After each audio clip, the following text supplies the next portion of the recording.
Ya, bismillahirrahmanirrahim. Assalamualaikum warahmatullahi wabarakatuh. Salam pergerakan.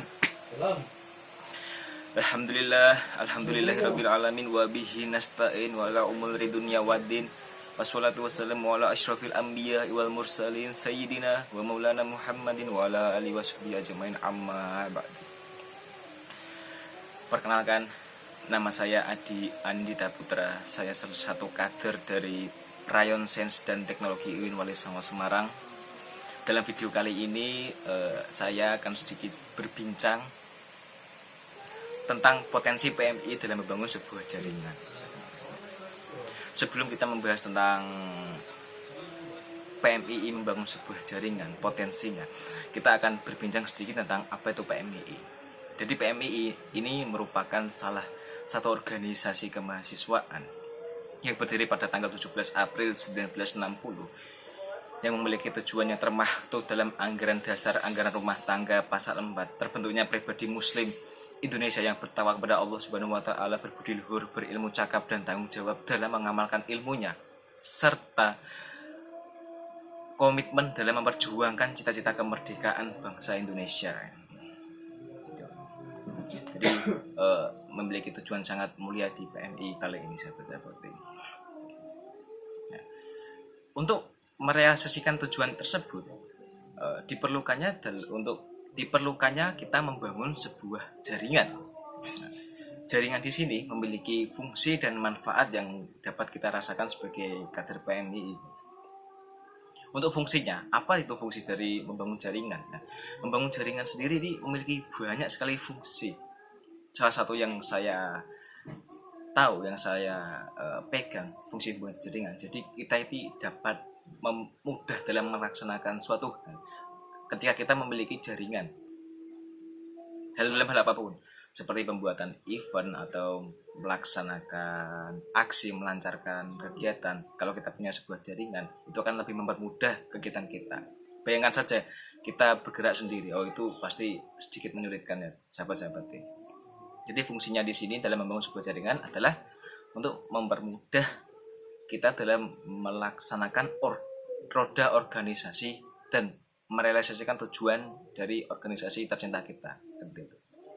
Ya, untuk manfaatnya sendiri bisa kita rasakan pribadi, manfaat pribadi ketika kita berhasil membangun jaringan.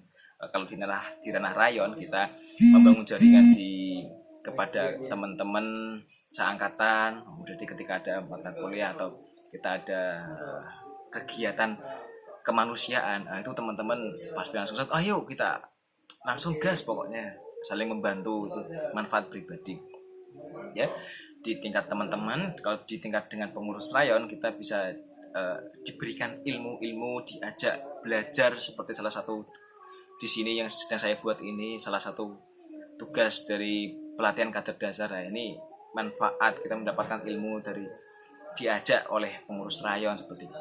Lalu ketika kita membangun jaringan di tingkat senioritas, maka kita juga mendapat ilmu juga. Bisa juga bukan hanya mengajak, mungkin ditawarin atau apalah, atau dikasih diskusi apalah, atau diajak bedah buku lah atau apalah. Itu sangat banyak manfaatnya bagi pribadi kita masing-masing. Nah, itu manfaat untuk diri kita sendiri.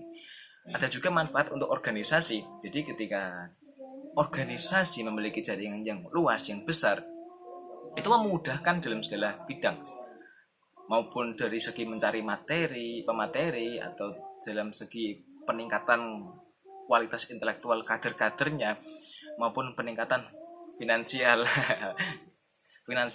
di organisasi tersebut. Itu juga sangat bermanfaat bagi organisasinya tersebut.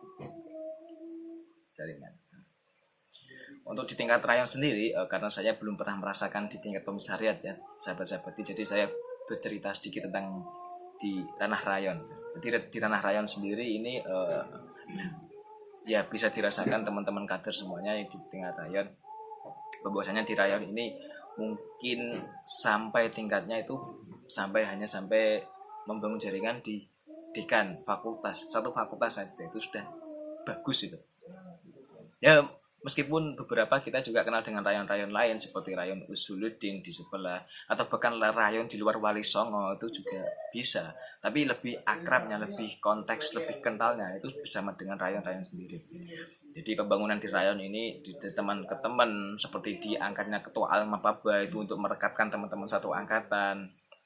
Terus di ranah jenjang angkatan ada 3 angkatan yang diatur dalam pengurus rayon itu juga diketuai oleh ketua rayon itu untuk mengerekatkan dan menambah intelektual para kader-kadernya yang ditanggung jawab oleh ketua rayon dengan ditanggung jawab oleh Pak Dekan selaku pembimbing PMI Saintek ya.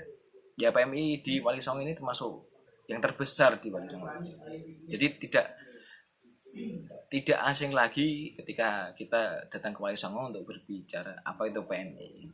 Dan tidak asing lagi ketika PMI ini dihandle oleh orang-orang yang hebat, senioritas yang hebat, bukan tingkat intelektual ilmu-ilmunya mampu kita serap sebanyak mungkin. Oleh karena itu sebagai kader PMI jangan lupa terus belajar dan belajar, apalagi dalam belajar membangun jaringan. Nah, sedikit belajar tentang membangun jaringan, ada yang namanya teknik dalam membangun jaringan. Ya, di sini kemarin yang habis PKD mungkin sudah mendapatkan materi-materi dalam membangun sebuah jaringan. Ada teknik lobbying, terus teknik negosiasi itu sangat penting teman-teman bisa diamalkan. Jadi ketika kita melihat dulu sasaran tembak ya, yang kita butuhkan apa, yang kita mau ajukan apa, potensi kemenangannya bagaimana. Jadi dalam negosiasi ada win-win, jadi kedua pihak bisa saling menang, yang satu mendapatkan keuntungannya, yang satu juga mendapat keuntungan. Nah, ini kerjasama win-win. Ada juga yang win-loss, jadi kita pihak yang mendapatkan keuntungan dan pihak yang bisa dikatakan sedikit dirugikan. Nah ini yang biasanya untuk teman-teman itu dipaksakan.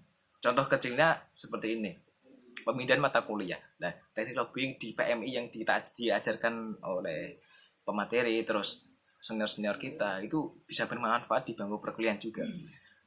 Wah Bu dosen harinya gini dosennya tidak bisa, kalian memaksa ini.